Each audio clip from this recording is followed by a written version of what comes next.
सम्पूर्णमा राधे राधे। आज पुस 7 गते बिहान यति धेरै हुस्से लागेको रहेछ, दर्शकबिन हेर्न सक्नुहुन्छ। म प्रतिष्ठानदेखि बाहिर आएको छु। एकदमै सेतो हुस्से लागेको छ, एकदमै केही पनि नदेखिने, परसम्म पनि केही नदेखिने छ यो प्रतिष्ठान अगाडिको चोक। ल हेर्न सक्नुहुन्छ, एकदमै हुस्से लागेको छ।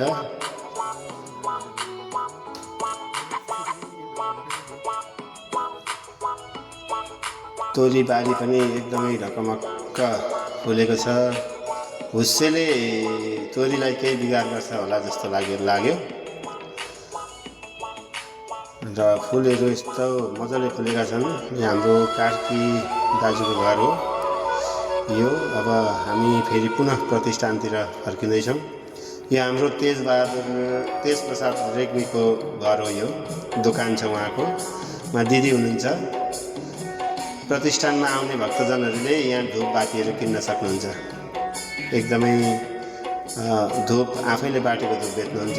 प्रतिष्ठानको गेटमा सीसी क्यामेरा जडान गरिएको छ। प्रतिष्ठानको एरियामा सबै सीसी क्यामेराले वाच गरिएको छ। यहाँ हाम्रो भट्टराई कुलवंश प्रतिष्ठानको पहिलो गणेश मन्दिर जस्तै कार्यालय यो। हाम्रो फुलबारी।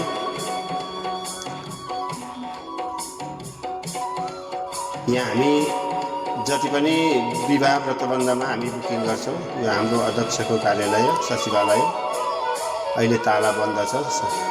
सीसी क्यामेरा हामीले जडान गरिएको छ। यो पाहुना कोठा हाम्रो। त्यस्तै यो दोस्रो नम्बरको पाहुना कोठा हो। यो परबाट ढोका छ, यहाँ ताला लगाइएको छ। पाहुना नभएको बेला ताला लगाइन्छ। यो दक्षिणपट्टिको गाउँ देखिन्छ, तर यहाँ हुस्सेले गर्दा देखिएको छैन। यो हाम्रो ताङखुवाली भवन, ताङखुवा भट्टराईहरूले बनाएको यो फुलबारी। हुस्से हेर्न सक्नुहुन्छ, पर यति डरलाग्दो हुस्से छ। यो हाम्रो कोठेबारी। यहाँ हाम्रा कृष्णप्रसाद भट्टराई, हाम्रा कुल पिता वशिष्ठ गुरु।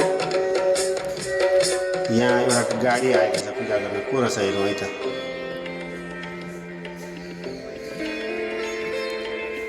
ब्याग आउँदैछ। ओहो, दाजु हुनुहुँदो रहेछ।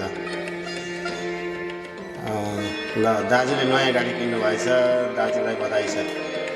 नयाँ गाडी आएछ। कुलमा दर्शन गराउन पूजा गर्न आउनुभएको होला। हाम्रो कुल मन्दिर यो।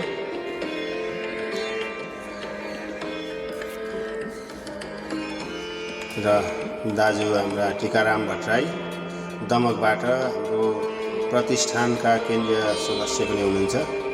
यो हाम्रो कुल मन्दिर, यो हाम्रो सभा हल। विभिन्न कार्यक्रमहरू यस हलबाट गरिन्छ। यो हाम्रो शिवालय, हनुमान मन्दिर। माताको दर्शन गर्नुहोस्। जय दुर्गा मैया। हाम्रा नाग देवता पनि विराजमान हुनुहुन्छ। यहाँ टिकाराम दाजुका छोरा रमेश अनि गाडी ल्याएर दर्शन गर्न आउनुभएको छ। भोले बाबाको दर्शन गरेर अनि त्यहाँदेखि हामी सम्पूर्ण मन्दिरहरूको दर्शन गरेर अनि कुल मन्दिरमा गएर दर्शन गर्नेछौँ।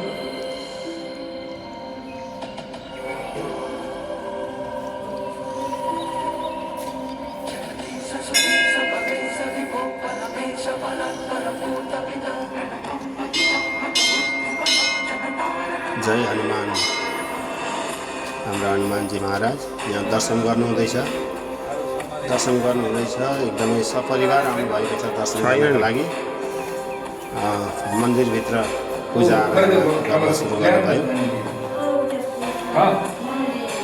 दिव्यागण्डाध्यं सुमनोहरं विलेपनं सुराश्रेष्ठा चन्दनं प्रतिगृह्यताम्। ओम श्री शाम्ब सदा शिवाय नमो नमः। चन्दनं समर्पयामि। ल, यसो पानी लगाइदिनु ल। अब हरिः ओम जनेन जन्यमयजन्त देवस्थानि धर्माणि प्रथमन्य सन्देहनाकं महिमानः सचन्त यत्र पूर्वे साध्याः शान्तिदेवः नमः सम्भवा। त्र्यम्बकं यजामहे सुगन्धिं पुष्टिवर्धनं उर्वारुकमिव वन्दनान् मृत्योर्मोक्षे अमृतातः हरिः ओं वन्दे दे उमापतिं सुरगुरो वन्दे जगत्कारणं वन्दे पन्नगभूषणं मृगधरं वन्दे पशूनां पतिं वन्दे सूर्यशशाङ्खवह्निनयनं वन्दे मुकुन्दं प्रियं वन्दे भक्तजनाश्रयं सवरदं वन्दे शिवं शङ्करम् ॐ रत्नैकल्पितमानसं हिमजलै स्नानं च दिव्याम्बरं नानारत्नविभूषितं मृगमदामोदाखितं चन्दनं जातिचम्पकबिल्वपत्ररचितं पुष्पं च धूपं तथा दीपं देवदयानिधे पशुपतेरित्कल्पितं गृह्यतां सौवर्णेन वरत्नखण्डरचिते पात्रे घृतं पायसं भक्ष्यं पञ्चविधं पयोदधियुतं रम्भाफलं पानकं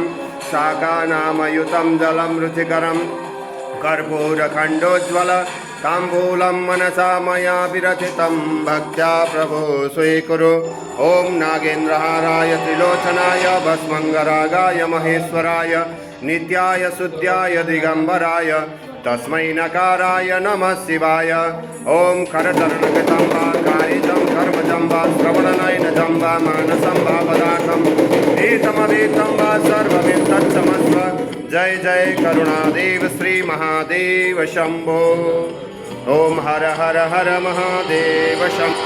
र हामी पूजा सकेर फोटो सेसनतिर लाग्यौँ।